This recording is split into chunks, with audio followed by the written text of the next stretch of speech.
Badut ini mau merampok bank. Sesampainya di pintu masuk, Satpam berkata, "Sudah tutup, besok datang lagi." Badut itu mengeluarkan uang. Satpam akhirnya membiarkannya masuk. Lalu, badut itu menunjukkan dinamit di balik rompinya. Satman segera memberinya pistol. "Aku hanyalah pria tua tak berguna." Badut dan Satpam masuk ke aula bank. Tangan kirinya memegang balon, tangan kanannya memegang pistol. Semua berhenti. "Aku mau merampok." Hanya 2 orang yang menoleh. Nasabah lainnya tidak peduli. Kali ini, badut berteriak lagi dengan Satpam. Semua orang hanya tertawa. Suasana sangat canggung. Badut yang marah meletuskan tembakan peringatan. Barulah semua orang percaya. Manajer bank menekan tombol alarm. Semuanya disuruh meletakkan tangan di atas kepala. Bahkan, anjing Nyonya Kaya tak luput. Melihat pistol, anjing itu mendadak diam. Ia memberikan kresek hitam ke teller. "Masukkan uang ke kantung sampai penuh." Nasabah pria di sebelahnya berkata, "Itu uangku, mereka belum menulis tanda terima." Badut memiliki etika. Ia menyuruh teller menulis tanda terima dulu. Badut lalu mengurung semua orang di brankas. Satpam tua membantu menghitung jumlah sandera. Setelah semuanya masuk, tanpa disuruh Satpam memberinya kunci. Ia lalu ikut masuk menyusul mereka. Badut mengeluarkan kantung plastik lagi. "Isi sampai penuh lagi." "Diam kalian, aku tidak akan menyakitimu." Badut lalu memanggil manajer. Mereka bergandengan tangan menuju aula. Badut menyuruh manajer menelepon polisi. "Bila melawan, aku akan meledakkan bank ini." Badut menunjukkan dinamit di badannya. Saat ini, penembak jitu sudah mengintai. Begitu mendengar bank dirampok, masyarakat berbondong-bondong menonton. Pedagang keliling juga tancap gas ke sana. Kesempatan untuk mencari uang. Sandera di dalam brankas. Sangat bosan, ada yang garuk-garuk kaki, merekam pesan wasiat, berdoa rosario, mengunyah permen karet, dan ada yang menangis. Badut yang bosan, mencoba menembak CCTV. Tapi, kemampuan menembaknya payah. Pistolnya kehabisan peluru. Semua tembakannya meleset. Ia akhirnya memakai pistol Satpam.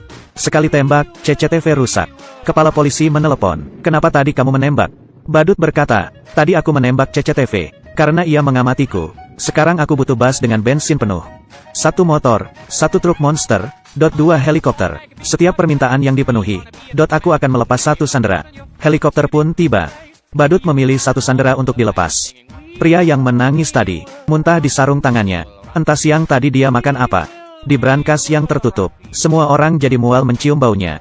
Secara demokratis, Badut menyuruh sandera memilih. Semua orang menunjuk pria yang muntah tadi. Akhirnya, ia dilepas. Pria itu jatuh dan muntah lagi. Bus dan motor pun tiba. Saat Badut memilih sandera, manajer bank datang dan berkata, "Aku berikan jamku senilai $12.000 ini. Tapi, kamu harus memilihku." Badut berkata ia adalah orang yang bersih dan tidak pernah menerima suap. "Kalau tidak, aku akan membantumu menjual jam itu. Harganya mulai $300. Setelah 3 kali meneriakkan $300 dan tidak ada yang menawar, Badut memberi manajer $300 dan membeli jamnya.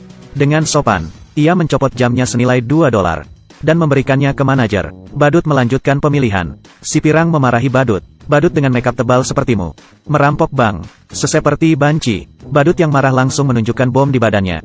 Para sandera lain langsung memilih si pirang. "Kami ingin hidup lebih lama." Badut akhirnya melepaskan si pirang dan si keriting. Kepala polisi ingin tahu situasi di dalam. Si pirang diam saja, si keriting bicara bertele-tele. Saat kepala polisi lengah, si pirang menghapus noda putih di telinga si keriting. Kepala polisi kehabisan pertanyaan, dan melepaskan mereka. Lalu, truk monster sampai.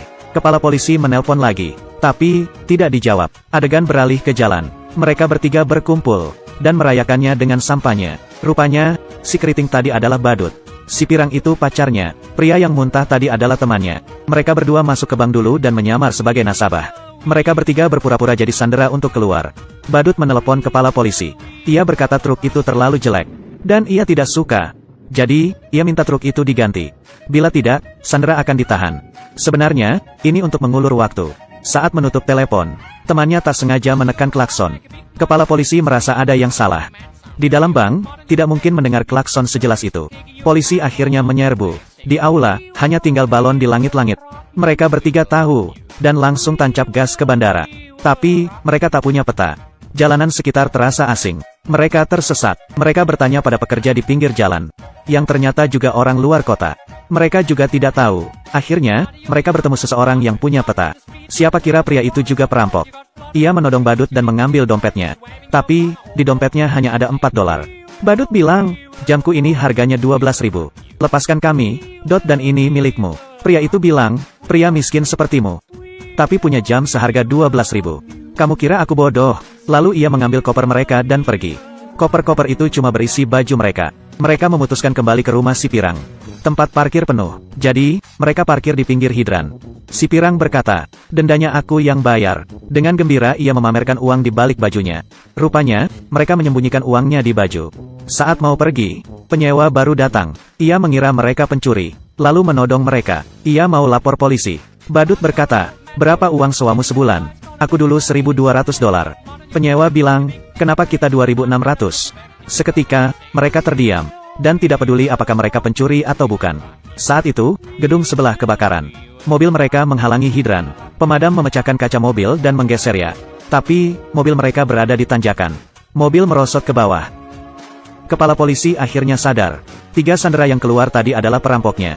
Tak ada mobil, mereka terpaksa naik taksi. Setelah naik, ternyata supir taksi tidak bisa bahasa Inggris. Ia terus menerobos lampu merah. Teman si badut takut. Kalau begini terus, mereka bisa sampai ke surga. Ia membuka pintu mobil dan melompat keluar. Tapi, ia oleng, dan tidak bisa berhenti. Lalu menabrak kios koran. Ia pun pingsan. Orang-orang hanya menontonnya. Pemilik toko di dekatnya langsung lapor polisi. Badut dan si Pirang takut polisi datang. Dan langsung membawanya pergi. Tak sengaja, mereka sampai di markas preman.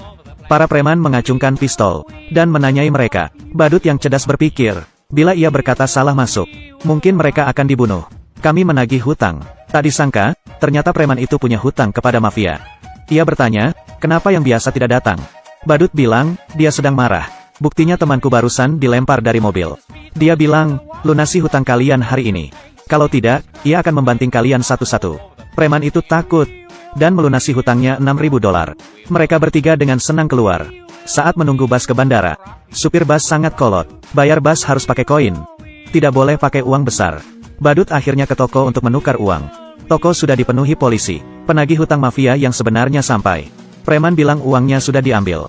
Preman itu dipukuli. Saat itu, preman melihat badut yang keluar dari toko. Badut langsung lari ke bus. Penagih hutang mengejarnya. Polisi yang melihat penagih hutang lari, mengira ia adalah buron, dan langsung menangkapnya. Mereka tak menyangka 3 buron itu di dalam bus. Akhirnya, mereka tiba di bandara. Di dalam pesawat, kepala polisi sudah di sana dengan pistolnya. Badut dan temannya sangat cemas. Mereka angkat tangan. Siapa sangka pria di depannya berdiri, dan mendorong teman wanitanya. Rupanya itu bos mafia. Mendengar bawahannya ditangkap, ia mau melarikan diri. Bos mafia tak mengira kepala polisi akan datang. Ia mengira akan ditangkap, lalu mendorong teman wanitanya. Kepala polisi tak berani menembak. Bos mafia langsung menindihnya. Badut dan temannya bergegas membantu. Kekacauan terjadi. Pistol kepala polisi jatuh di depan toilet. Saat bos mafia ingin mengambilnya, ada yang keluar dari toilet, dan membentur kepalanya hingga pingsan. Akhirnya, bos mafia ditangkap. Karena komplotan badut sudah mengganti penampilan. Kepala polisi tidak mengenali mereka. Ia bahkan memuji badut sebagai warga negara yang baik.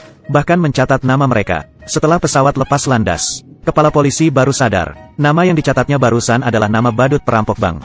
Tapi, ia tidak rugi menangkap bos mafia. Keuntungan bos mafia 1 hari setara dengan hasil rampokan badut 1 minggu. Sejak saat itu mereka bertiga hidup bahagia tanpa beban. Film selesai sampai di sini. Ini adalah film komedi tahun 1990. Tentang 3 buronan. Awal film menceritakan kejahatan mereka. Akhirnya film malah menceritakan kisah kepahlawanan mereka. Film ini sangat lucu. Oke, aku Kaki Minyak. Like dan subscribe, ya. Bye.